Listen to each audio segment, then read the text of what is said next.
وعلى عترته طیبین الطاہرین المعصومین المظلومین ولعنۃ الدائم علی اعدائهم اجمعین من الآن الی لقاء یوم الدین. بسم اللہ الرحمن الرحیم. قال الامام جواد علیہ السلام. صلوات پڑھیں. اللہم صلی علی محمد و آل محمد. ذو الجناح زینۃ العلم وحسن الادب زینۃ العقل وبسط الوجہ زینۃ العلم. صلوات پڑھیں. اللہم صلی علی محمد و آل محمد. جواد علیہ السلام ارشاد فرماتے ہیں کہ انکساری، عاجزی، تواضع یہ زینت ہے علم کی. کہ جو آدمی اپنے آپ کو کہتا ہے کہ میرے پاس علم ہے، اگر علم کے ساتھ ساتھ اس میں انکساری پائی جاتی ہو تو اس کے علم کو چار چاند لگ جاتے ہیں. پھر فرماتے ہیں کہ اچھا اخلاق پیش کرنا عقل کی زینت ہے. ایک عقل مند آدمی اس کو ویلیو حاصل ہے، بڑا مقام حاصل ہے، بلکہ افراد کے درجات عقل کے مطابق. لیکن عقل مند ہونے کے ساتھ ساتھ وہی آدمی باادب ہو، ادب سے بات کرتا ہو، اخلاق سے بات کرتا ہو، تو کیا ہے اس کی عقل کو چار چاند لگ جائے. پھر فرماتے ہیں کہ خندہ پیشانی وہ حلم کی زینت ہے. کہ انسان کس چیز کو برداشت کرتا ہے، مصیبت بھی برداشت کرتا ہے، مشکلات، لیکن ساتھ چہرہ بھی اس کا مرجھاتا نہیں ہے، اچھا اخلاق پیش کرتا ہے، تو یہ اس کی برداشت کو، اس کی حلم کو چار چاند دیتا ہے. خداوند تعالیٰ نے انسان کی پیدائش سے ہی اس کے لیے ہدایت کا انتظام کیا، اور اس کی ہدایت کے لیے تین چیزوں کا انتظام کیا. ایک یہ ہے کہ انبیاء بھیجے، نمبر دو اس کو عقل سلیم دی، تیسرا جو کام کیا وہ کتابوں کا نزول کیا. حضرت آدم سے لے کر کے خاتم الانبیاء تک یہ انتظام رہا. مختلف صورتوں میں، صحیفوں کی صورتوں میں یہ انتظام رہا، کتب کی صورتوں میں یہ انتظام رہا. اس کے علاوہ مختلف ادوار میں ہدایات آتی رہی، خدا کی طرف سے وہی نازل ہوتی رہی. یعنی تین انتظام خداوند تعالیٰ نے انسان کی ہدایت کی. اور یہ بھی دیکھیں، غور سے آپ دیکھیں کہ پہلا انسان ہادی ہے. یعنی اتنی اہمیت خداوند تعالیٰ نے ہدایت کو دی ہے. یعنی ہو سکتا تھا کہ پہلے انسان بھیجے جاتے، پھر اس کے بعد ہادی بھیجا جاتا، لیکن ہادی کا انتظام پہلے کیا، اس کے بعد نسل انسانی آگے بڑھی. سبحان اللہ. اور پھر آپ اس میں دیکھیں کہ شروع ہی سے دیکھا گیا کہ انسان کی فطرت میں کچھ چیزیں تھیں جن کی بنیاد پر اس نے گناہ کیا، اس نے غلطی کی، فوراً ہدایت کا انتظام ہو. اور دونوں چیزوں کی مثالیں ساتھ ساتھ چلتی رہی ہیں. حضرت آدم ہے، خدا کے نبی ہیں، ان کی زوجہ ہے، اور خدا نے ان کے اندر جو صلاحیتیں رکھی ہیں ان کی بنیاد پر ترک اولا ہوتا ہے، اور پھر ہدایت کا انتظام. پھر آگے آپ چلتے ہیں، حضرت آدم کو دو خدا نے بیٹے دیے، حابیل اور قابیل. اور انسانی فطرت کا اظہار ہوتا ہے، ایک اچھا بچہ ہے، ایک نے نافرمانی کی ہے، حسد کیا ہے، اور حسد اور نافرمانی میں اتنا آگے چلا گیا کہ اس نے اپنے سگے بھائی کو قتل کر دیا. یعنی خداوند تعالیٰ بتانا چاہتا ہے کہ انسان جب گناہ پر آنا چاہتا، اپنے آپ کو گناہ سے نہ روکے، کنٹرول نہ کرے، اپنے نفس پر غالب نہ ہو، تو انسان اتنا برا ہو جاتا ہے کہ اپنے سگے بھائی کو مار ڈالتا ہے، اس کو قتل کر دیتا ہے. یعنی ایک درس چھوڑا خداوند تعالیٰ نے کہ اے انسان، تیرے اندر کمپٹیشن کی پاور ہے، لیکن اس کمپٹیشن کی پاور کو تو نے صحیح طریقے سے استعمال کرنا ہے، اس کو غلط راستے پر استعمال نہیں کرنا، اس کو غلط نہج نہیں دینی. یہ کمپٹیشن کی پاور ہے، یہ مثبت انداز میں پیش ہونی چاہیے. ایک درس ملا کہ کمپٹیشن کی پاور کو آپ نے اپنی بہتری کے لیے استعمال کرنا ہے. یہ پاور ہے کمپٹیشن کی. اس کو اچھے طریقے سے استعمال کریں گے تو آپ اچھے نمازی ہو سکتے ہیں، اس کو اچھے طریقے سے استعمال کریں گے تو نیک آدمی ہو سکتے ہیں، اس کو اچھے طریقے سے استعمال کریں گے تو فلاح و بہبود کا کام کر سکتے ہیں. یہی اگر غلط راستے میں استعمال ہو تو انسان اپنے آپ کو فنا کر سکتا ہے، دوسرے کو بھی نقصان پہنچا سکتا ہے۔ اور یہ جب سلسلہ آگے چلا حضرت آدم سے، تو دیکھیں خداوند تعالیٰ نے کہا کہ کوئی آدمی بھی کسی وقت گناہ کر سکتا ہے، اس میں یہ نہیں ہے کہ کوئی کسی کا بیٹا ہو جائے، کسی خاص نسل سے ہو جائے اس کو گارنٹی مل جائے گی۔ مثال کے طور پر قرآن نے مثال دی کہ نوح کا بیٹا، یعنی اس کی گارنٹی نہیں ہے کسی کے فل اچھا ہونے کی گارنٹی بھی نہیں ہے اور برا ہونے کی گارنٹی نہیں۔ اور پھر خدا نے ایک اور مثال دی کہ فرعون کی زوجہ ہے فرعون کی، لیکن خدا نے ان 4 خواتین میں اس کا شمار کیا ہے جو چن لی گئے ہیں۔ یعنی خدا تعالیٰ بتانا چاہتا ہے کہ اچھا ہونے کے لیے ضروری نہیں ہے کہ انسان مرد ہو، اچھا ہونے کے لیے ضروری نہیں ہے کہ اچھے گھر میں پلا ہو، اچھا ہونے کے لیے ضروری نہیں ہے کہ اس کو اچھا ماحول ملا ہو۔ انسان اگر چاہے تو برے ماحول میں بھی اچھا بن سکتا ہے، نیک بن سکتا ہے۔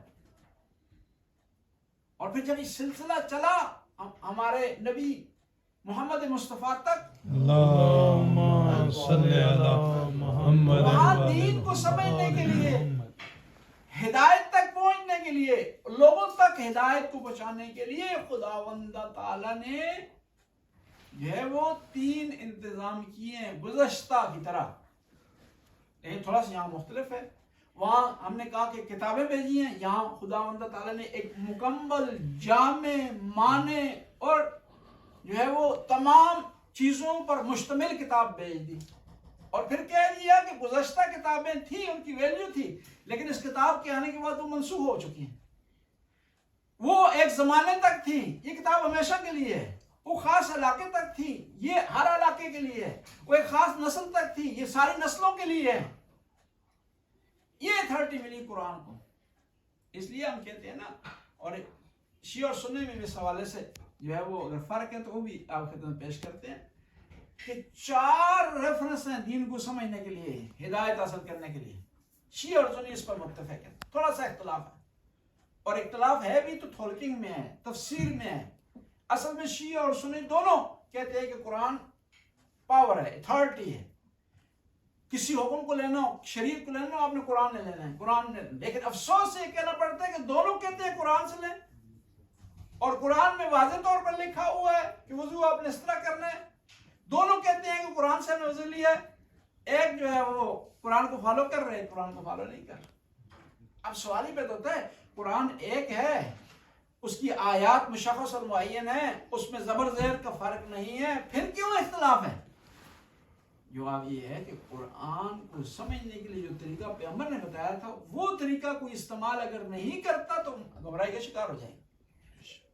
کیوں قرآن کیا ہے؟ اس میں آیات متشابہ ہیں، آیات محکمات ہیں، ایک آیت کے کئی معانی نکلتے ہیں، ایک لفظ کے کئی معانی ہوتے ہیں۔ اس لیے جب امیر المومنین عبداللہ بن عباس کو بھیج رہے تھے خوارج کی طرف، تو مولا نے کہا کہ عبداللہ بن عباس، خوارج کو جو دلیل دینی ہے وہ حدیث سے دینی ہے، قرآن سے نہیں دینی۔ کیوں؟ کہ تم قرآن پڑھو گے، وہ اپنا مطلب نکالیں گے اس سے۔ قرآن کی ایک آیت واضح ہے، وَإِذَا قُمْتُمْ إِلَى الصَّلَاةِ فَاغْسِلُوا وُجُوهَكُمْ، جب تم نماز کے لیے کھڑے ہو اپنے چہرے کو دھو، وَأَيْدِيكُمْ إِلَى الْمَرَافِقِ، اپنے بازوؤں کو دھو، وَامْسَحُوا بِرُؤُوسِكُمْ وَأَرْجُلِكُمْ إِلَى الْكَعْبَيْنِ، اور پھر تم مسح کرو، کس کا؟ اپنے سر کا اور پاؤں کا۔ قرآن یہ واضح طور پر کہہ رہے ہیں، اسی لیے کچھ لوگ پاؤں کا مسح کرنے کے بجائے دھونا شروع کر دیتے ہیں۔ قرآن نے کہا چہرے کو تم نے دھونا ہے، وہ اپنی طرف سے ایک چیز ایکسٹرا شامل کر لیتے ہیں کہ 2 ہاتھوں سے دھونا شروع کرتے ہیں۔ وہ مجھے واقعہ یاد آ گیا، ہمارے گاؤں میں مسجد تھی مشترکہ شیعہ سنی، وہ اس طرح کہ یہ سیدوں کی مسجد تھی، آدھے سید شیعہ ہو گئے، آدھے سنی رہ گئے، اب مشترکہ مسجد چل رہی۔ ایک دو وضو کر رہا تھا کہ ہمارے بزرگ سنی آئے وہاں پر سید، انہوں نے آواز دی، کہا کہ اے 2 ہاتھ پاجے ہوئی کہ ایک ہاتھ میں منہ دھو رہے ہیں، یعنی وہ یہ کہتے ہیں۔ ہمارے شیعہ بزرگ وہاں کھڑے تھے نا، میں چمپوش ہو کے بزرگ نہیں بولا، ایک شیعہ بزرگ کھڑے تھے، انہوں نے بڑا پیارا جواب دیا، اسے جی بادشاہ سید اسی جڑا ہاتھ دوسری جگہ غلط جگہ تے ماری ہے وہ منہ تے نہیں مار دے اسی، کہ یہ جو ہم جو ہے استنجے کے لیے استعمال کرتے ہیں، طہارت کے لیے استعمال کرتے ہیں، ہاتھ وہ چہرے پر نہیں ملتے ہم، اس لیے ایک ہاتھ سے دھوتے ہیں، وہ خاموش ہے. یعنی وہ اس نے کیا کیا، وہ ایک دوسرے کی نیچر بہتر سمجھتے تھے، انہوں نے نیچر سے اس کو جواب دے دیا.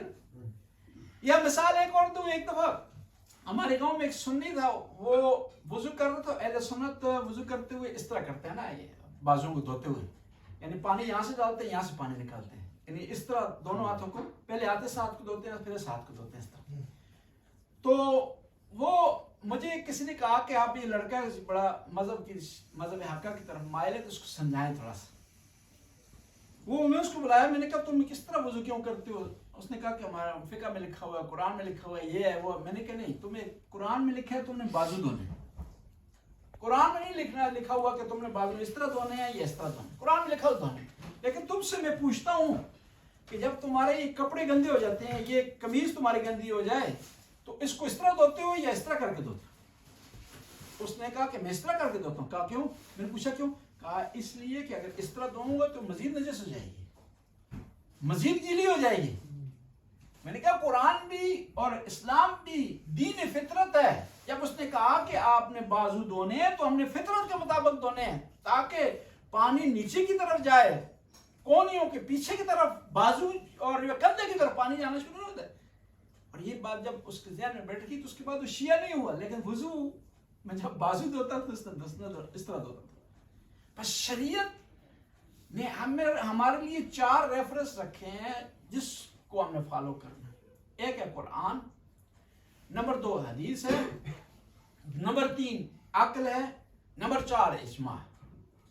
اب شیعہ کے ہاں اجماع کو ویلیو اصل نہیں، اور نہ ہی کہیں لکھا ہوا ہے کہ اجماع کو ویلیو اصل ہے. قرآن میں نہیں لکھا ہوا، پیغمبر نے نہیں بتایا کہاں سے آیا اجماع. اہل سنت نے اجماع کو اپنایا ہے اور اس کی دلیل سقیفہ ہے. ان کا یہ دعویٰ ہے کہ سقیفہ میں قرآن کے خلاف اور نبی کی حدیث کے خلاف مسلمان جمع ہو گئے ہیں، لہٰذا ان کے اجماع کی بنیاد پر قرآن کا حکم بھی منسوخ ہو گیا، نبی کی بات بھی منسوخ ہو گئی، ان کی بات مانی جائے گی. ہم کہتے ہیں اجماع وقت نہیں رکھتا. اگر ساری دنیا کے لوگ اکٹھے ہو جائیں نا، مسلمان مل کر فیصلہ کریں کہ بھائی صبح کی نماز 2 کے بجائے 4 ہونی چاہیے، نہیں کر سکتے. اور تاریخ میں ہوا ہے کہ لوگ اکٹھے ہوئے غلط کام پر، لوگ اکٹھے ہوئے خطا پر. بس انسانوں کا کسی چیز پر اکٹھے ہونا کوئی دلیل نہیں بن سکتا، کوئی حجت نہیں بن سکتا. بس قرآن ہے ریفرنس. اور قرآن میں بھی آپ کی خدمت میں عرض کریں 2 قسم کی آیات ہیں، آیات محکم ہیں اور آیات متشابہ. محکم ہے جو واضح ہے، روشن ہے، کلیئر ان کا حکم، اور خاص طور پر جو میراث سے متعلق آیات ہے نا محکم ہے. اس لیے میراث میں شیعہ اور سنی میں بہت کم اختلاف ہے کہ آیت واضح ہے، کوئی انکار کر نہیں سکتا، اس کا دوسرا معنی نہیں کر سکتا. اب دیکھنا ہے کہ آیات متشابہ ہیں. قرآن نے بھی کہا کہ متشابہ ہے. ایک سوال پیدا ہوتا ہے، سوال یہ پیدا ہوتا ہے کہ اے خدایا تو نے قرآن کو ہدایت کے لیے نازل کیا ہے، رہنمائی کے لیے نازل کیا ہے، اس کی آیات متشابہ کیوں لایا ہے تو؟ پتہ اس کا کیا جواب دے گا خدا؟ کہ میں چاہتا تھا کہ اس قرآن کو سمجھنے کے لیے لوگ کچھ ہستیوں کی طرف رجوع کریں جو متشابہ آیات کو محکم کی طرف پلٹا کر کے اس کا صحیح معنی نکال لیں، راسخون فی العلم. اب حدیث کی بات آتی ہے تو حدیث میں شیعہ اور سنی تھک تو نہیں آپ لوگ؟ بسم اللہ. کیونکہ اپنا ماحول ہے یہاں پر نا. اللہم صلی علی محمد و آل محمد. انجمن والا مجمع نہیں ہے اور نہ ہی جو ہے. بسم اللہ بسم اللہ ماشاءاللہ وہاں سیکرٹری ہیں کہ جو ہے ماشاءاللہ ماشاءاللہ ہم تم گوشت انشاءاللہ علمی باتیں پہنچائیں. بسم اللہ. حدیث میں شیعہ اور سنی میں اختلاف پایا جاتا ہے. اہل سنت کہتے ہیں کہ پیغمبر کی بات، پیغمبر کا عمل اور پیغمبر کی تائید کیا حدیث ہے. اور بعض اہل سنت یہ بھی کہتے ہیں کہ پیغمبر کے ساتھ صحابہ کی بھی بات، صحابہ کا بھی عمل، صحابہ کی بھی تائید جو ہے حدیث شمار ہو. لیکن ایک اور چیز ہے، خود اہل سنت کے کلام میں ایک تضاد ہی پایا جاتا ہے. تضاد یہ پایا جاتا ہے کہ سارے اہل سنت پیغمبر کو معصوم نہیں سمجھتے. یہ کیسے ہو سکتا ہے معصوم نہ سمجھیں اور پھر ان کی بات کو دلیل سمجھیں. حجت یہ ہو نہیں سکتا. ایک آدمی کے بارے میں کہا جائے کہ یہ غلطی کر سکتا ہے، پھر کہیں کہ اس کی بات بھی تھنٹک ہے، یہ تو تضاد ہے آپس میں. اور عصمت کے حوالے سے اہل سنت میں 3 گروہ ہیں پیغمبر کی عصمت کے حوالے سے. ایک ہے وہ کہتے ہیں کہ پیغمبر 40 سال کے بعد معصوم ہے، 40 سال سے پہلے معصوم نہیں. یعنی 40 سال سے پہلے جو پیغمبر نے کام کیا نعوذ باللہ اس پہ غلطی کی گنجائش ہے، غلطی بھی کی ہے نعوذ باللہ. کچھ اہل سنت کہتے ہیں 40 سال جو ہے وہ بعد پیغمبر معصوم ہے، لیکن 40 سال بعد بھی پیغمبر کے جو 2 عمل ہیں 2 حصوں میں تقسیم ہیں. اگر دنیا سے متعلق ہے تو اس میں معصوم نہیں ہے، دین سے متعلق ہے تو معصوم. ہم جواب دیں گے پیغمبر کا کہ عمل کو ہم دین اور دنیا میں تقسیم ہی نہیں کر سکتے، کیونکہ پیغمبر کا عمل ٹوٹلی دین کے لیے بھی ہے اور دنیا کے لیے بھی ہے. اور حتیٰ ہوا کہاں سے کیا کہاں سے یہ بات آئی کہ انہوں نے پیغمبر کو غیر معصوم سمجھا؟ اصل میں بعد والے خلفاء پیغمبر کی جگہ پر بیٹھ چکے تھے اور وہ مقام ان کو حاصل نہیں تھا، غلطیاں کرتے تھے. بجائے کہ معذرت کریں لوگوں سے، لوگوں کو کلیئر کریں، کیا کیا انہوں نے؟ یہ حدیثیں گاڑ دی کہ ہم نے غلطی کی، کیا ہوا؟ پیغمبر بھی تو نہ غلطی کرتے تھے. بجائے کہ کیا کریں؟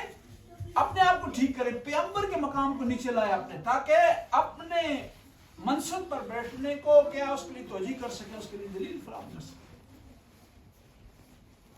شیعہ حدیث کس چیز کو حدیث کہتے ہیں؟ شیعہ کے ہاں 14 معصومین کا کلام، ان کا عمل اور ان کی تائید حدیث کا درجہ رکھتی ہے. اب سوال ہی پیدا ہوتا ہے کہ ہمارے پاس کیا دلیل ہے اس کی؟ پیغمبر کے کلام کو، پیغمبر کے عمل کو حدیث سمجھنا تو قرآن کہہ رہا ہے نا، وَمَا يَنْطِقُ عَنِ الْهَوَىٰ إِنْ هُوَ إِلَّا وَحْيٌ يُوحَىٰ مَا آتَاكُمُ الرَّسُولُ فَخُذُوهُ، جو پیغمبر تمہیں دیں اسے لے لو، وَمَا نَهَاكُمْ عَنْهُ فَانْتَهُوا، جس سے تمہیں پیغمبر روکیں اس سے تم رک جاؤ. اب ہمارے پاس کیا دلیل ہے؟ ہمارے پاس 2 مین دلیلیں ہیں کہ آئمہ اتھار 14 معصومین کا کلام بھی حجت ہے، حدیث کا درجہ رکھتا ہے، اور ان کی جو عمل بھی حدیث کا درجہ رکھتا ہے، اور ان کی تائید بھی حدیث کا درجہ رکھتا ہے. کیا دلیل ہے؟ پہلی دلیل ہمارے پاس آیت تطہیر ہے، انما یرید اللہ لیذہب عنکم الرجس اہل البیت ویطہرکم تطہیرا.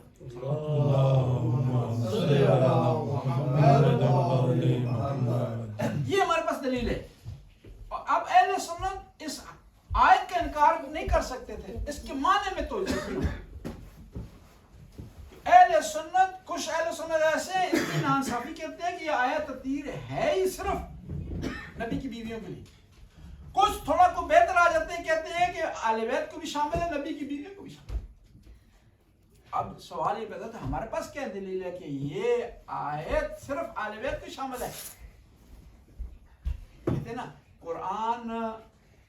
قرآن کا جو سٹائل ہے وہ سٹائل ریٹن پیٹرن نہیں ہے، بلکہ اس کا سٹائل شفائی ہے. کتاب جو لکھی جاتی ہے اس کے 2 سٹائل ہوتے ہیں. ایک دفعہ کتاب کو کتابی انداز میں آپ لکھتے ہیں، ایک اس کا مقدمہ ہوتا ہے، ایک ابتدا ہوتی ہے، آخر میں نتیجہ ہوتا ہے اس کا. اسے کہتے ہیں کہ کتابی سٹائل.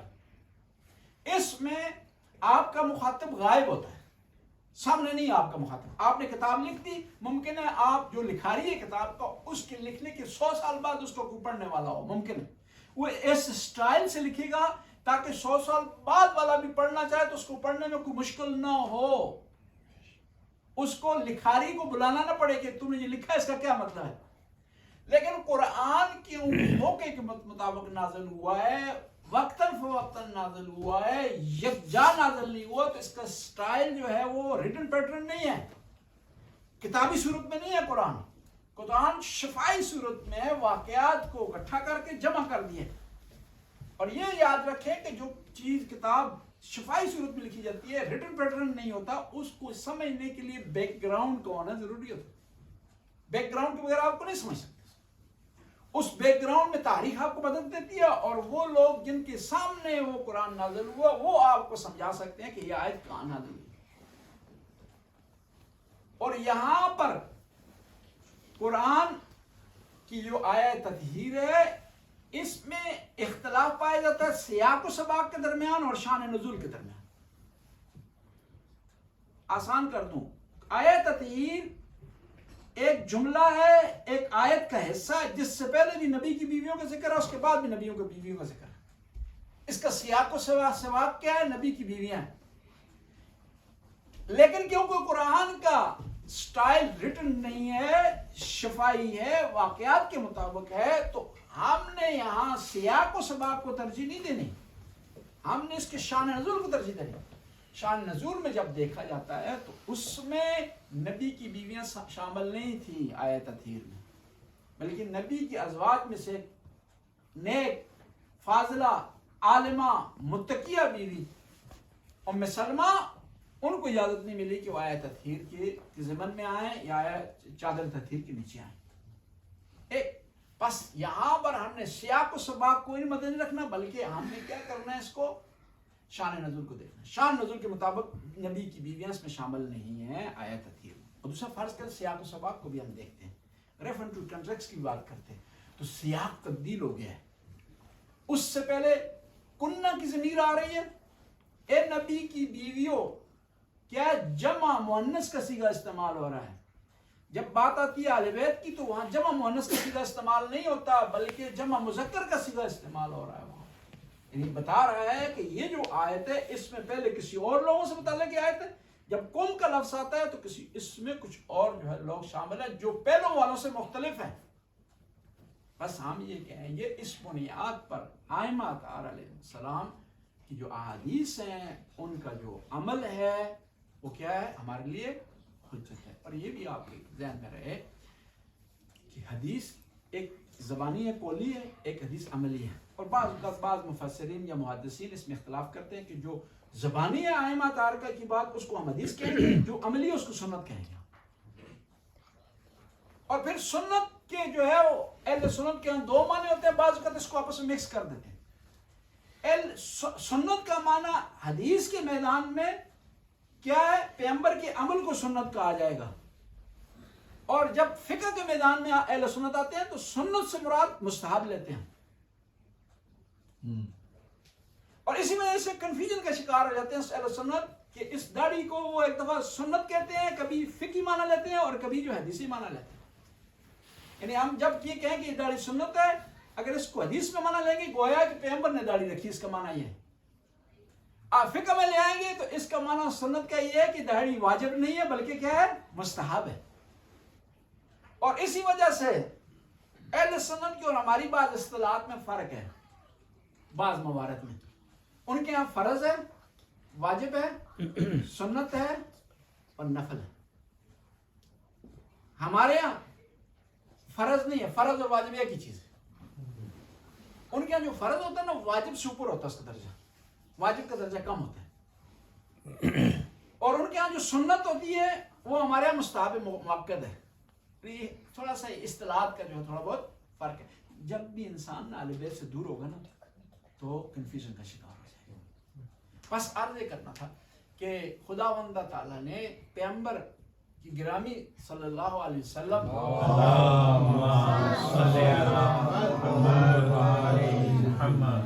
یعنی جو دین ان کے ذریعے ہم تک پہنچا ہے اس کو سمجھنے کے لیے تین چیزوں کی ضرورت ہے. قرآن کی ضرورت ہے، حدیث کی ضرورت ہے اور عقل کی ضرورت ہے. اجماع ہمارے ہاں قابل قبول نہیں ہے، کیونکہ ہمارے یہاں علماء نے اجماع کے اندر ایک ایسی شرط لگا دی ہے جو اجماع کی حیثیت ہی ختم کر دیتی ہے.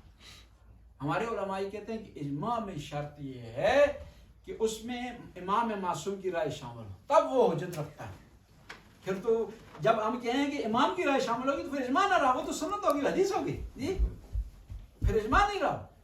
اور اس کے لیے یہ شرط رکھی ہے کہ جہاں کہیں بھی اجماع علماء کا اس میں ایک ایسا آدمی ہو جو ناشناختہ ہو. ہمارا یہ نظریہ ہے کہ وہ اس کو کوئی نہیں جان رہا ہوگا، امام زمانہ ہوں گے. اور ایسے تاریخ میں بہت سارے واقعات ہوئے ہیں کہ علماء نے بعض چیزوں پر اتفاق کیا ہے اور ان کے درمیان ایسا آدمی کوئی آیا ہے جس کو کوئی نہیں جانتا تھا. وہ امام معصوم تھے. ایک صلوات پڑھنے والے اللہم صلی علی محمد وآل محمد. اللہم صلی علی محمد وآل محمد. بس دین ماجراؤں کو جاننے کے لیے قرآن کی ضرورت ہے اور دوسرے نمبر پر حدیث کی ضرورت ہے۔ احادیث میں 14 معصومین کا کلام، ان کا عمل اور ان کی تائید حجت ہے اور حدیث کا درجہ رکھتی ہے۔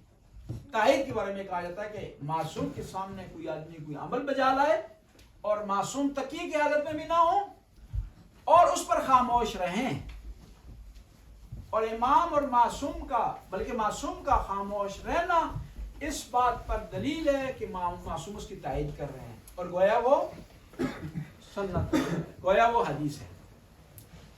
اور ایک امام نہیں بلکہ 12 امام، ابھی فاطمہ الزہرا سلام اللہ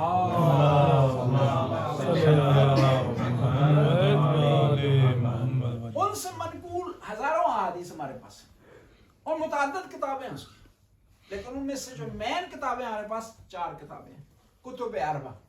اہل سنت کی جو ہے وہ 6 کتابیں ہیں، صحائف 7، ہماری جو 4 ہیں ان کا نام ہے کتب اربع۔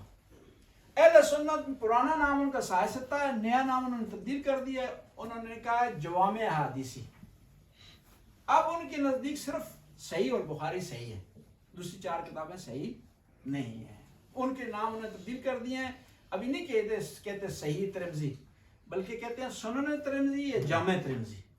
سنن یعنی اس میں حدیثیں بیان ہوئی ہیں، سنت بیان ہوئی ہے اس میں، یہ جامع یا اس نے احادیث کو اکٹھا کر لیا، جامع کا معنی اکٹھا کرنے والی کتاب۔ ہمارے یہاں کتب اربع ہے، ہم نے کسی کتاب کے بارے میں دعویٰ نہیں کیا کہ کتاب جو ہے 100% صحیح ہے۔ کتاب ایسے کتاب ہم اس کو کوئی اتھینٹسٹی نہیں دیتے، ہر حدیث کو علیحدہ جانتے ہیں، جانچ پڑتال کرتے ہیں، وہ قرآن کے مطابق ہو، مسلمہ سنت کے مطابق ہو، عقل کے مطابق ہو، پھر اس کو مانیں گے۔ اگر کہیں بھی 3 چیزوں سے ٹکرا رہی ہو کسی حوالے سے تو اس کو ریجیکٹ کر دیا جاتا ہے۔ مثال کے طور پر ایک حدیث ہے کہ قزوین کے رہنے والے سارے جنتی ہیں، علماء کہتے ہیں کہ ریجیکٹ ہے یہ حدیث، قرآن کے خلاف، تو قرآن نے جنتی ہونے کے لیے معیار اور معیارات عمل قرار دیے ہیں، کسی علاقے میں رہنا معیار قرار نہیں دیے۔ یا مثال کے طور پر ایک حدیث ہے جس میں کہا گیا کہ سیستان کے لوگ سارے لوگ جہنمی ہیں، حدیث کڑی کہ یہ محدث لوگوں نے بڑا سلوک کیا ہے، اس نے حدیث کر دی۔ یہ بعض کا ہم کبھی آپس میں میں جھگڑتے ہیں نا، اس زمانے میں جھگڑا کیا ہوتا تھا، حدیث گڑھ لی جاتی تھی مقابلے میں، کسی کو برا بھلا کہنا ہو نا تو حدیث گڑھ لی جاتی، حدیث گڑھ دیے، اور یہ حدیث قرآن کے خلاف ہے، کیونکہ امام نے ہمیں معیار دے دیا ہے۔ امام سے کسی نے پوچھا، امام جعفر صادق علیہ السلام سے،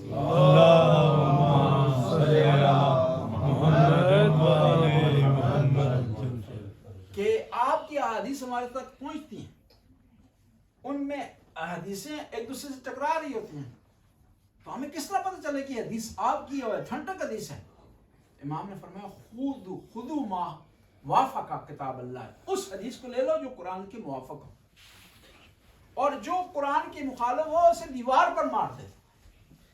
یعنی امام نے واضح کہہ دیا، بس جو بھی حدیث قرآن کے مخالف ہوگی اسے ریجیکٹ کر دیا جائے۔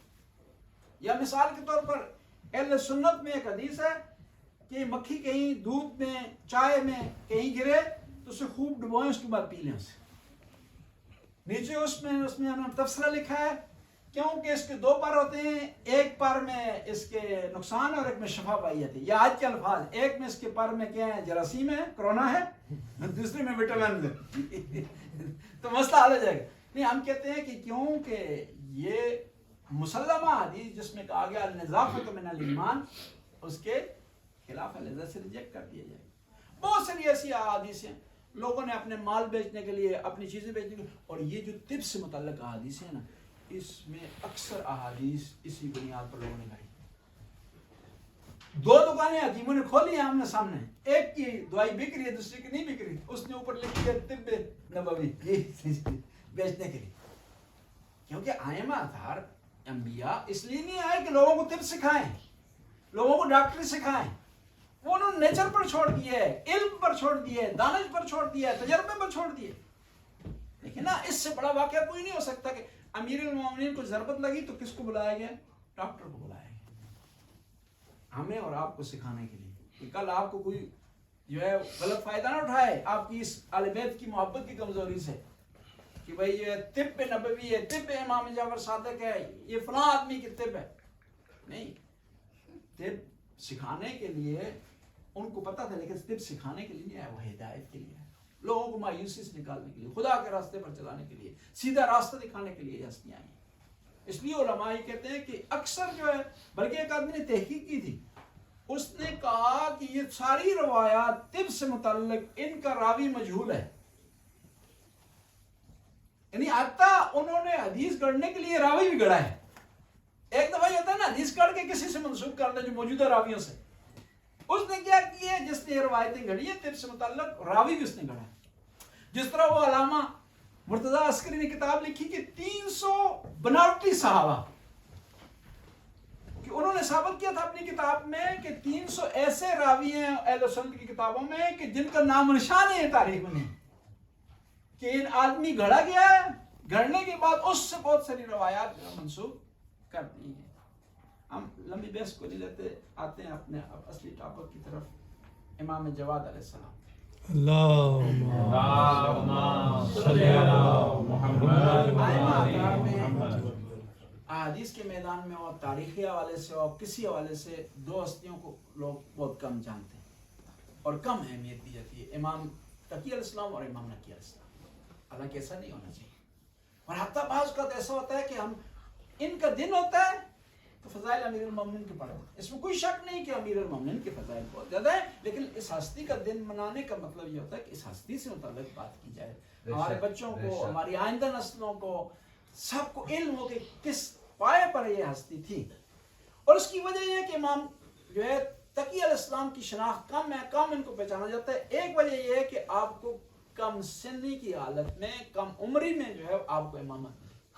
ایسا پہلے اس سے نہ ہو، اس کے بعد کوئی مثال ملتی ہے. 8 سال کی عمر تھی کہ آپ کو امامت ملی، اور یہ منصب الہی اس سے پہلے حضرت عیسیٰ کو ملا، کہ قرآن کہہ رہا ہے کہ وہ ماں کی گود میں تھے تو ارشاد فرمایا کہ میں اللہ کا بندہ ہوں، خدا نے مجھے کتاب دی ہے اور مجھے نبی بنایا ہے.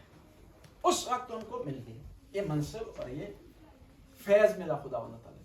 امام تقی علیہ السلام کو بھی 8 سال کی عمر میں ملی ہے امامت، اور 25 سال کی عمر میں آپ کی شہادت ہوگی. کم عرصہ رہا ہے، اس وجہ سے تاریخ بھی کم بولی ہے اور اس کو آگے بھی کم پہنچایا گیا. اور دوسری ایک اور یہ چیز تھی کہ جس کی وجہ سے تاریخ بہت کم آئی ہے امام تقی علیہ السلام سے ہم تک کم پہنچی ہے، اس زمانے کی حالات. کیونکہ امام تقی علیہ السلام کے زمانے میں 2 خلیفہ گزرے، ایک تھا مامون اور دوسرا معتصم. مامون وہ تھا جس نے آپ کے والد گرامی کو اپنا ولیعہد بنایا تھا، زبردستی مدینے سے بلایا تھا مرد میں، اور اس کے بعد آپ کو شہید کر دیا تھا. اور پھر اپنے اس جرم کو چھپانے کے لیے اس نے کیا کیا تھا، ایک کام یہ کیا تھا کہ امام رضا کو اپنے باپ کے قریب جو ہے وہ دفن کر دیا تھا، تاکہ جو ہے لوگ نہ کہیں کہ میں نے امام رضا کو جو ہے زہر دیا اور ان کو شہید کیا. دوسرا کام اس نے ایک اور یہ کیا کہ مامون نے بہت زیادہ زمینیں امام رضا علیہ السلام کے نام پر وقف کر دی، دنیا کو بتانے کے لیے کہ میں امام رضا سے محبت کرتا ہوں اور ان کی شہادت میں میرا کوئی دخل نہیں. پھر تیسرا ایک اور کام کیا مامون نے کہ اپنی بیٹی کا رشتہ دے دیا امام تقی علیہ السلام. اور اس کی بھی ایک وجہ تھی. اس کی پہلی وجہ یہ تھی، علماء اس کی 2 وجہ بیان کرتے ہیں. پہلی وجہ اس کی یہ تھی، بیٹی کا رشتہ دینے کی وجہ تھی کہ چاہتا تھا کہ امام رضا کے گھر میں حالات کو جانے، جاسوسی کر سکے، پتہ چلے کہ کون آ رہا ہے کون جا رہا ہے اپنی بیٹی کے ذریعے. دوسرا اس کا مقصد یہ تھا کہ امام تقی علیہ السلام کے ہاں جو بھی اولاد ہوگی اس نے امام بننا ہے، تاکہ یہ سلسلہ امامت اس میں میری نسل بھی ساتھ جو ہے وہ شریک ہو. اس لیے اس نے ایسا کیا کہ اپنی بیٹی کا رشتہ دے دیا امام جواد علیہ السلام. اور پھر ایک وقت ایسا آیا کہ امام کو آزمانے کے لیے اس نے مختلف قسم کے مناظرے رکھے مامون نے، اور بعد میں معتصم نے رکھے. اور یہ عباسی جو خلافات ہیں ان میں سب سے زیادہ پڑھا لکھا آدمی مامون تھا، اور کسی حد تک دوسروں کی نسبت کچھ بہتر تھا اور منصف تھا کسی حد تک. یہ اس کے دربار میں ایک بہت بڑا مناظرہ ہوا، بہت بڑا مناظرہ ہوا. اس میں مختلف علماء کو اس نے بلایا، جس میں یہ ثابت کرنا تھا کہ اسلام میں سب سے پہلے پیغمبر پر کون ایمان لایا ظاہری طور پر؟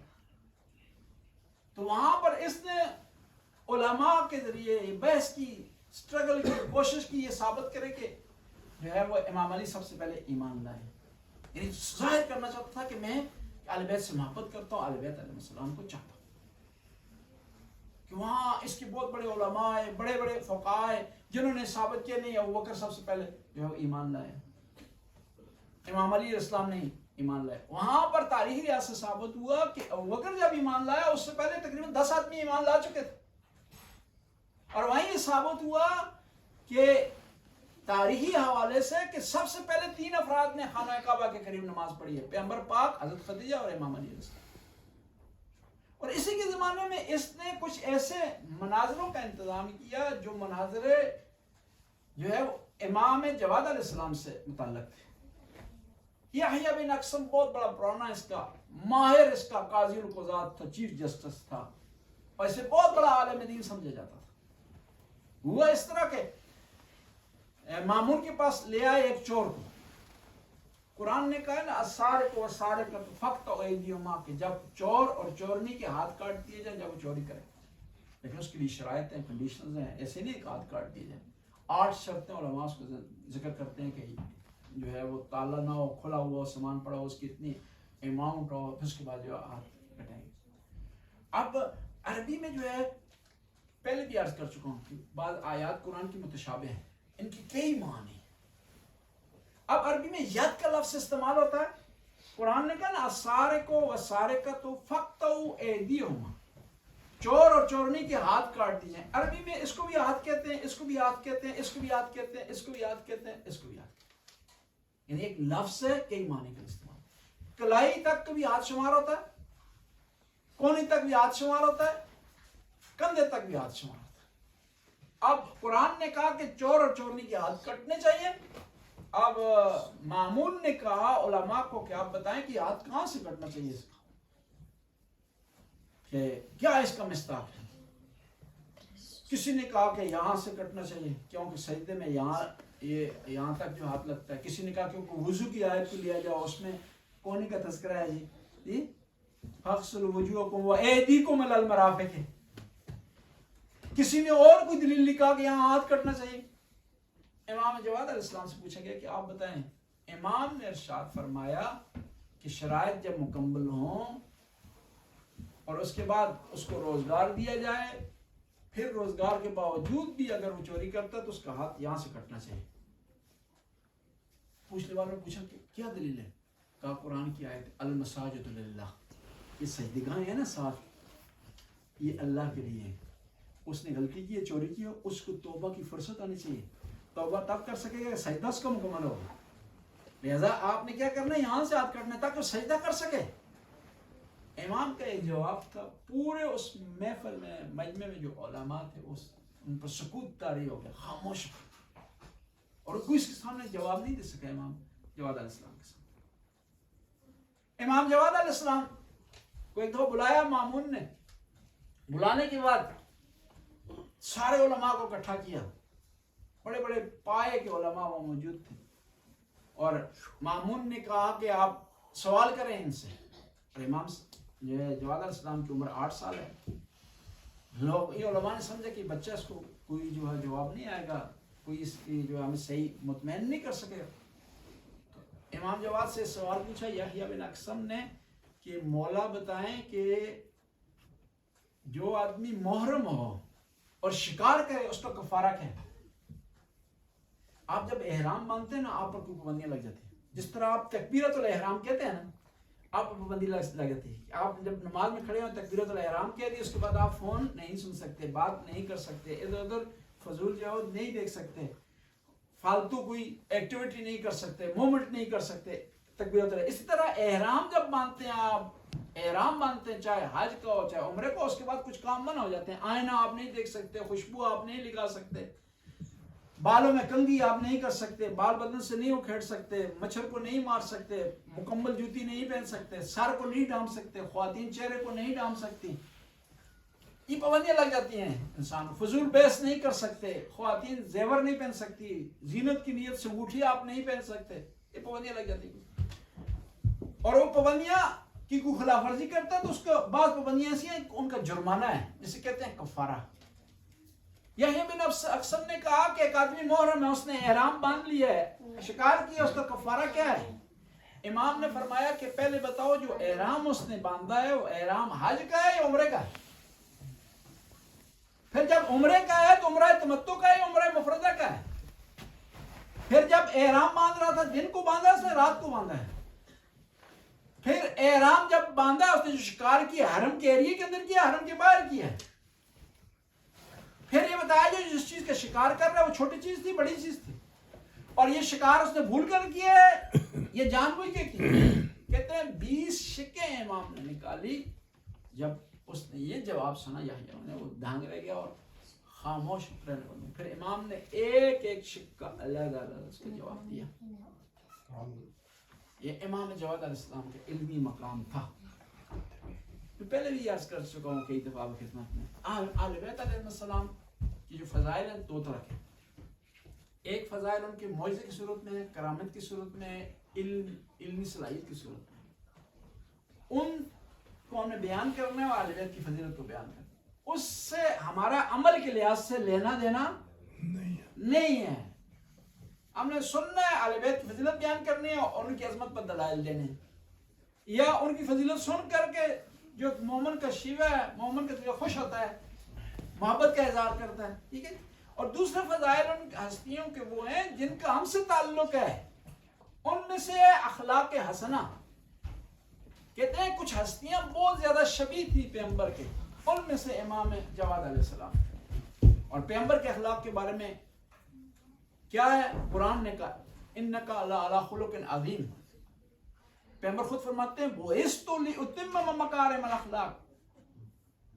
اور اہل بیت وہ ہستیاں تھیں نا جو ہر حالت میں اخلاق پیش کرتے تھے. دوستوں سے بھی اخلاق سے پیش آتے تھے, دشمن سے بھی اخلاق سے پیش آتے تھے, قریب جو ان کے قریب افراد سے ان سے بھی اخلاق سے پیش آتے تھے, جو دور تھے ان سے بھی اخلاق سے پیش آتے تھے.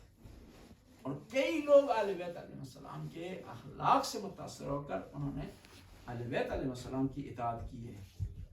بس ہمیں اس زمن میں جب ہم دن منا رہے ہیں امام جواد علیہ السلام کا, تو اخلاقی حوالے سے کوشش کرنی چاہیے. اور کچھ چیزیں ایسی ہیں جو ہم ان کو چھوٹا سمجھتے ہیں لیکن وہ اخلاقی قدر شمار کی جاتی ہے.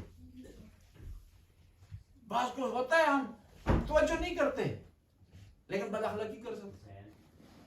ہم ایک دفعہ شہید عارف حسین جو ہے اعلی اللہ مقاموں کی خدمت میں تھے پشاور میں, تو ملنے کے لیے تو ان کے پاس ایک پارسنار سے ایک مومن آئے ہوئے تھے. تو شہید نے کیا کیا, پشتو میں 5 منٹ بات کی تو رک گئے. کہتے نہیں اب میں 5 منٹ اردو میں بولے گا, وہ اپنے لہجے میں کہہ رہے تھے نا.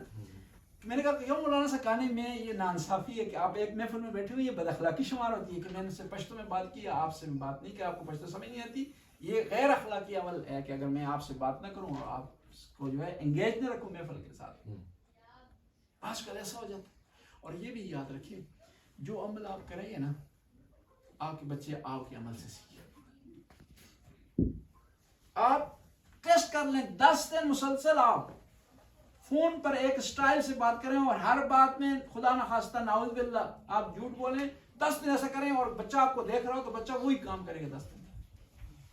وقت پر نماز اگر پڑھ رہے ہیں تو بچہ بھی آپ کو فالو کرے گا. کسی آدمی سے فون پر غلط بیانی آپ کر رہے ہیں تو بچہ بھی آپ سے وہی سیکھے گا. کسی آدمی سے لو بات کر رہے ہیں, بدتمیزی آپ کر رہے ہیں, بچہ آپ سے سیکھے گا. فون پر آپ چپلوسی کر رہے ہیں, فون بند ہونے کے بعد سٹائل آپ کا چینج ہوتا ہے اس آدمی سے متعلق, تو بچہ وہ آپ سے سیکھے گا. یعنی ہم ایک تو اپنے نام اعمال میں اضافہ کر رہے ہوتے ہیں, 2 کام ہو رہے ہوتے ہیں ہمارے لو کاموں سے. ایک تو اپنے نام اعمال میں اضافہ کر رہے ہیں جو ہے وہ اس کا گناہوں کا. دوسرا یہ کیا ہے کہ ہم بچہ جو سفید کاغذ ہے اس پر یہی چیزیں لکھ رہے ہیں. کہا جاتا ہے بچہ جو ہے نا یہ سفید کاغذ کی طرح ہے. اس میں 2 چیزوں کا خیال رکھیں. اس کو اگر خالی بھی چھوڑیں گے نا تو بچہ خود نہ خود ہی لکھ جائے گا. اس کو اگر خالی چھوڑیں گے اس کے دوست کچھ لکھ دیں گے, ہمسائے کچھ لکھ دیں گے, یوٹیوب لکھ دے گا, فیس بک اس میں لکھ دیں گے, وہاں سے سیکھ جائے گا. آپ نہیں سکھائیں گے اسے نا, خالی چھوڑنا بھی صحیح نہیں ہے اس کو. دیکھیں نا جو زمین ہے نا آپ اس میں کاشت کچھ نہیں کرتے تو وہ وہاں کیا ہے خود رو چیزیں اگاتی ہیں. وہ فائدہ تو دور کی بات ہے زمین کو نقصان پہنچاتی ہے. وہی زمین جو آپ کی 10 سال مسلسل اسے کاشت نہیں کریں گے نا تو وہ کاشت کے قابل نہیں رہے گی اس کے شرط. پھر اس کو کاشت کے قابل بنانے کے لیے ٹریکٹر کام نہیں کرے گا, بلڈوزر لگانا پڑے گا. ہمارا علاقہ پتھریلا تھوڑا میں اس حوالے سے بات کر رہا ہوں, شاید آپ کے پنجاب میں ایسا نہ ہو. بچہ بھی اس طرح ہے, اس میں اگر کاشت نہیں کریں گے, آپس میں پھل نہیں لگائیں گے, میوہ کاشت نہیں کریں گے, فصلیں وہاں کاشت نہیں کریں گے تو وہاں جڑی بوٹیاں اگائیں گی. اور ایک زمانہ ایسا ہوئے گا ان جڑی بوٹیوں کو اکھاڑنا ہی مشکل ہو جائے گا. اس کو اکھاڑنے سے زمین ہی آپ کی جاتی رہے گی, زمین ہی آپ کی خراب ہو جائے گی. بس بچہ جو ہے سفید کاغذ ہے آپ کے سامنے, اس کو خالی چھوڑیں گے پھر بھی نقصان ہے کیونکہ دوسرے لوگ اس پر لکھ دیں گے. اور یہ بھی کوشش کریں کہ اس پہ جو لکھائی آپ کر رہے ہیں اچھی لکھائی ہو, ائمہ دار کی احادیث ہوں, قرآن کی آیات ہوں, نماز ہو, اعمال صالح ہوں, مفاتیح الجنان کا درس ہو اس میں, تاکہ بچہ آپ کا آپ کی طرح آل بیت علیہ السلام کی سیرت پر چلتا رہے. صلوات پڑھنا. اللہم صلی علی محمد. دوسری خصوصیت جو امام جواد علیہ السلام میں تھی وہ علم کی فراوانی تھی. اور یہ بھی آپ یاد رکھیں جو ائمہ اطہار کا علم ہے اسے علم لدنی کہا جاتا ہے. علم کی کئی اقسام ہے. ایک علم لدنی یا وہابی اسے ہم کہتے ہیں, اور ایک علم کیا ہے اکتسابی ہے. امام جعفر صادق علیہ السلام سے کسی نے سوال کیا کہ مولا آپ کی جو احادیث ہیں یہ کہاں سے آپ لیتے ہیں؟ امام نے ارشاد فرمایا ایک تو خدا کی وحی سے لیتے ہیں اور دوسرا جو ہے ہم اپنے آباء و اجداد سے. یہ اس طرح امام نے ارشاد فرمایا حدیثنا حدیث جدنا رسول اللہ, ہماری جو احادیث ہیں ہمارے جد امجد کی احادیث ہیں. اب آپ کی خدمت میں عرض کروں کہ اکتسابی علم اور علم لدنی میں کیا فرق ہے, ایک جملے کے ذریعے عرض کروں گا, اگر تھک نہیں گئے تو صلوات پڑھیں. اللہم صلی علی محمد و آل محمد. کرتا ہوں یہ نہ سمجھا کہ قابو آگے آئے آپ لوگ, سارا یہ آپ کو سنانا ہے. یہ شارٹ لکھے ہوئے یہ ختم ہوتا ہے نا. بعض کا ذاکرین ڈرانے کے لیے بری کتاب لے جاتے ہیں اسٹیج پر, مومنین بھی ڈر جاتے ہیں کہ ساری آج پڑھنی ہے اسی, تو پھر مومنین بھی کہتے ہیں یہ لو چابی تھے ختم ہوئی تھے آئے اور سیکھو. علم لدنی اور علم اکتسابی. علم لدنی علم حضوری ہوتا ہے اور علم اکتسابی علم حضوری نہیں ہوتا. فرق اس آپ خدمت میں عرض کروں.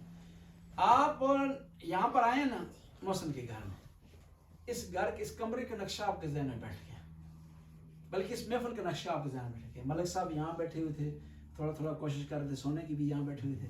دوسرے محسن صاحب وہاں بیٹھے ہوئے تھے, زیغم وہاں بیٹھا ہوا تھا, اجاز صاحب وہاں بیٹھے ہوئے تھے. یہ آپ کے ذہن میں تصویر آ جائے گی. ٹھیک ہے, آپ سے باہر جاتے ہیں تو آپ سے کوئی پوچھتا ہے کہ آپ مجلس پر گئے تھے, کون کون آیا تھا, تو آپ تفصیل سے بتا سکتے ہیں کہ فلاں آدمی اس طرح بیٹھا ہوا تھا, حشاش پہ شوق کر سن رہا تھا, فلاں تھوڑا آدھا نیند میں آدھا اس طرح سن رہا تھا, اس طرح سارا بیان کریں گے. یہ کیا کہتے ہیں علم حضوری نہیں ہے, علم اکتسابی ہے, علم ذہنی ہے. یعنی آپ کے ذہن میں ایک تصویر بیٹھ گئی. اب یہ مکان کا نقشہ تبدیل ہو جاتا ہے 2 سال بعد. آپ سے پوچھا جائے کہ آپ اس گھر میں دیکھیں کیسا, تو آپ نے پرانی چیز بیان کرنی, نئی چیز آپ بیان نہیں کر سکتے کیونکہ آپ اسے نہیں دیکھ رہے ابھی سے. آپ نے جو دیکھا ہے دیکھ لی, اس کے بعد آپ کا رابطہ اس سے کٹ گیا ہے. لیکن علم حضوری جو ائمہ کا علم ہے وہ علم حضوری ہے کہ اگر وہ مدینے میں بیٹھے ہوئے ہیں تو مدینے میں بیٹھ کر خیبر کو دیکھ رہے ہیں, خیبر میں بیٹھ کر مدینے کو دیکھ رہے ہیں, کربلا میں بیٹھ کر کے وہ مدینے کو دیکھ رہے ہیں. جس طرح روایات میں ہم پڑھتے ہیں نا کہ امام حسین نے 2 انگلیاں دکھائیں اور درمیان میں ان کو نقشہ دکھایا, یہ سے کہتے ہیں علم حضوری. اور اس سے مشہور و معروف واقعہ ہے مسلم نکیل کا. امام نے منظر دکھایا ہے شہادت کا, مسلم نکیل کی شہادت. کہاں جب امام گزر رہے تھے کوفہ کے قریب سے تو خبر ملی کہ مسلم نکیل شہید ہو گئے ہیں, تو مسلم نکیل کی بیٹیوں زوجہ کو بلا کر کے دکھایا کہ دیکھو زیارت کرو مسلم نکیل کی. یہ اسے کہتے ہیں علم حضوری, جو یہ علم ائمہ علیہ السلام کے پاس تھا. یعنی اس کا مطلب یہ ہے کہ ائمہ علیہ السلام کا علم ہمارے علم جیسا نہیں ہے. ہمارا علم ذہنی ہے, ان کا علم حضوری ہے. ہمارا علم اکتسابی ہے، ان کا علم لدنی ہے. بس جن ہستیوں کے علم ہمارے علم جیسا نہیں ہے، وہ کیسے ہو سکتا ہے کہ ہم جیسی ہوں یا ہم جیسے ہوں؟ ممکن نہیں ہے. تو امام جواد علیہ السلام نے اپنے شاگردوں کی تربیت کی اور احادیث کا ایک مجموعہ ہم تک پہنچایا. یہ بات درست ہے کہ جو ہماری کتب اربعہ ہیں اس میں